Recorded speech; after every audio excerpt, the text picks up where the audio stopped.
మాజీ సీఎం జగన్ గారి పర్యటనలో జరిగిన ఘటన సున్నితమైన అంశంతో పాటు శాంతి భద్రతల అంశం.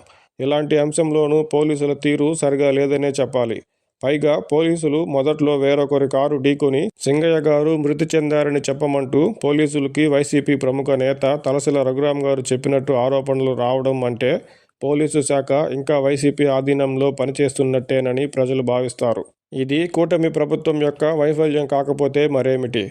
వైసీపీ నేత ఆదేశం ప్రకారమే పోలీసులు ఈ కేసును మొదట్లో తప్పుదారి పట్టించే ప్రయత్నం చేశారనే ఆరోపణలు వస్తున్నా ఇప్పటి వరకు ప్రభుత్వం నుంచి వివరణ లేదు. ఒకవేళ జగన్ గారి కారు తగిలే సింగయ్య గారు మృతి చెందారని అనుకున్నా నిర్లక్ష్యంతో కారు నడిపిన డ్రైవర్ శిక్షార్హులు అవుతారు తప్ప శ్రేణులకు అభివాదం చేస్తున్న జగన్ గారు ఇతర వైసీపీ నేతలు ఎలా బాధ్యులవుతారనే సాధారణ ప్రశ్న ప్రజలు వేసుకుంటారు. ఈ ప్రశ్నకు జగన్ గారిని అరెస్టు చేయమనేవారు సమాధానాన్ని వివరించాలి. అయితే పోలీసుల ఆంక్షలను యథేచ్ఛగా ఉల్లంఘించడంపై మాత్రం వైసీపీ నేతలపై ఖచ్చితంగా పోలీసులు చర్యలు తీసుకోవాలి.